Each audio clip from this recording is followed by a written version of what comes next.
I want to thank today's organization for giving me this chance today for me to speak for my husband, human rights lawyer Gao Zhisheng. My husband, Gao Zhisheng, is a renowned lawyer in China. He always fights for the rights of his clients, and he always gives free services to the poor. Money and power can never seduce him. The evil and dark forces can never coerce him to give in.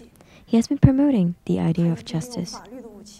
Using the weapon of justice, he would promote the ideas to the masses of justice, righteousness, and with his sense of justice and outstanding eloquence, he moved even the hearts of judges in the Chinese communist system. However, because of his because of his sincerity, the Chinese communist authority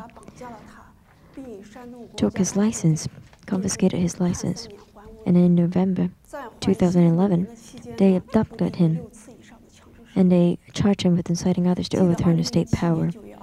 And they charged him with 3 years in prison and gave him a 5-year probation.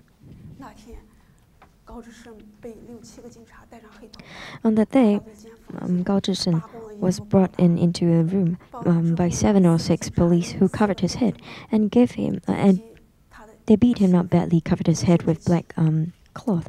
They stripped off his clothes, and you beat him very harshly, so that all his body was shaking violently.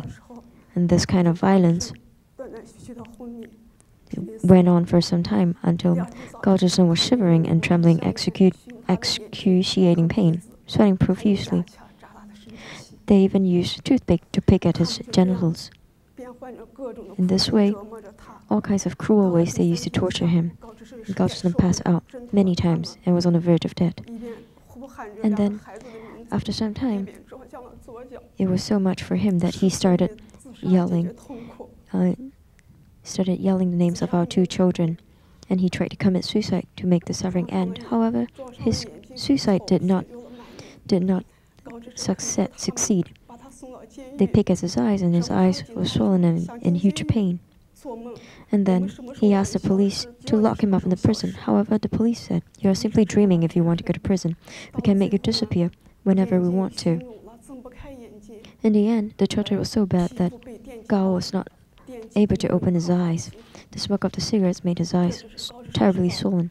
His skin was all black from the electric shocks, without a tiny part of normal skin on his entire body.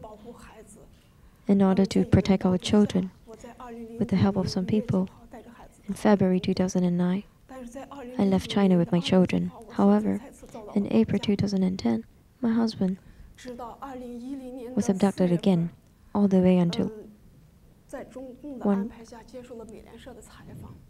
under Chinese Communist Authority, he accepted an interview from Associated Press. However, during the interview, my husband did not comply with the order of the Chinese Communist regime. From 2009 February all the way to April 2010, he exposed the torture to the reporters, and then after that, he disappeared again. He was charged to 3 years imprisonment with 5-year probation, and actually, this was actually time he was supposed to be released. However, my hopes were dashed. Just like what the policeman said, my husband has disappeared.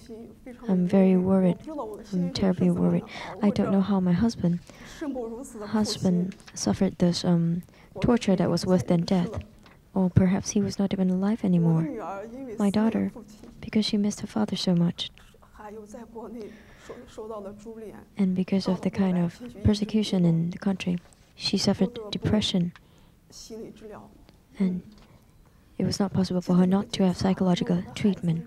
I remember once, somebody asked my children, "What would you tell your father if you see him?" My daughter said, I always dream that my father has died. And I wanted to tell him that, "Father, I love you." I've never told him this before. My son said, "Finally, when I see my dad, I would cry a lot." the kind of torture that the CCP inflicted on my husband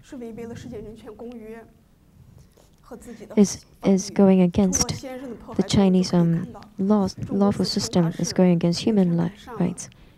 Even though China claims that they have changed their human rights status,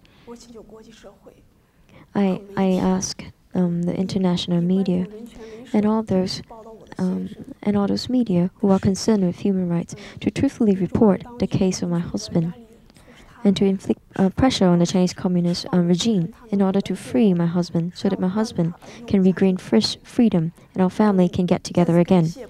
I want to thank you for this opportunity to present my request. I want to also, my utmost hope is also to work with everyone in order to contribute my share in the international human rights. Thank you everyone for listening to my story.